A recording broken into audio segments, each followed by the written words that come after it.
All right, Coach, I know a lot of frustration on the plane ride home. So you come back, you watch the film. What stood out the most overall for you?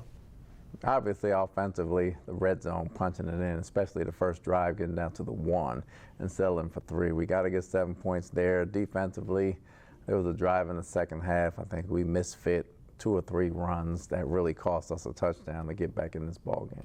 Baker stressed red zone as well after the game, and it was unfortunate the first drive because you get to the 1, he has to come out of the game to have his ankle looked at, and you're not able to finish that drive. How frustrating of a start to a game is that?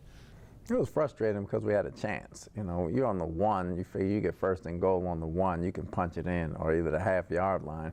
To get the penalty was unfortunate, and I thought Kyle made a great throw to Chris on the 3rd down play.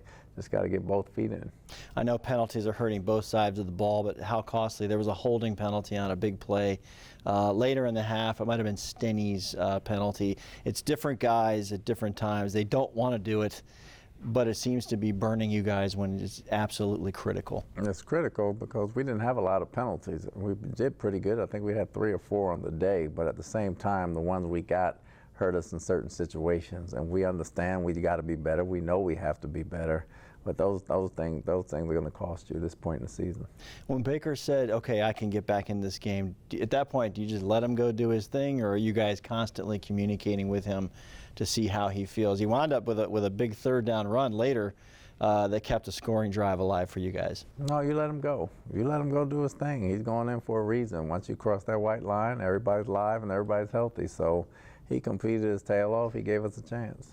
Rachaad White had 100 yards on the ground. I know it's been something that the team's striving to get to offensively. How far has he come now? I know scoring points is an issue, but different aspects of this offense are working at certain times. From the beginning of the season, he's come leaps and bounds as far as understanding the run game and playing fast instead of thinking it.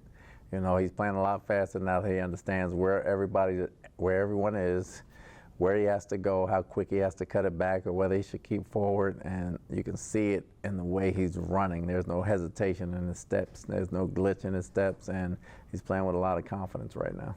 On the defensive side of the ball, were you just disappointed to see how the opponent ran over you guys, where they wanted to, essentially? I was disappointed and how we lined up with our run fits. We misfit about 4 or 5 runs that had nothing to do with them. They're a very good team, very good offensive line, very good running back, but we can't aid them in helping them running the football. That was the most disappointing thing. You had mentioned after the game they got you with a ball to the tight end over the middle. That was a chance for you guys to stop them. Are there communication issues continuing, or things that you're seeing out here during the week? For whatever reason, they're popping up here on Sundays. The 4th and 1 to the tight end was not communication. We just didn't read our keys, and we gave up a play, which we got to be better there. That had nothing to do with communication. Devin White had a one-on-one tackle opportunity with Gardner Minshew there near the goal line. I know it's a difficult balance is going one way, momentum's going the other way, but how crucial is that tackle at that point for him? He has to make it. It's critical. You got to make those plays. You know, you got to make those plays to be a great player. Statistically, I know stats sometimes don't tell the full picture, but they indicate things. What is the most glaring thing to you right now when you look at your football team, where you stand compared to the opponents statistically? Defensively, I don't like the way we defend the run right now, because we defend it half the game good and half the game we give up plays. I don't like that part of it. Offensively, it's converting in the red zone. You know, converting in the red zone is critical for us. It has been the past couple of weeks. If we turn them into touchdowns, you know, we'll be looking at a different picture right now. Is this a close team? I know you said we fight together, we stand together. Is this team as close as you would like it to be?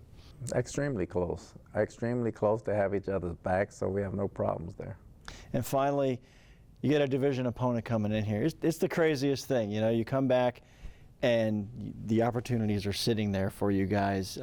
You've got to take care of a division opponent this weekend. So what's the mood moving forward here after you can get this film in the background? The mood is correcting the things we need to correct within ourselves and not even worry about the Panthers until Sunday. We have to take care of the things we need to do to correct ourselves so we don't play 2 teams on Sunday.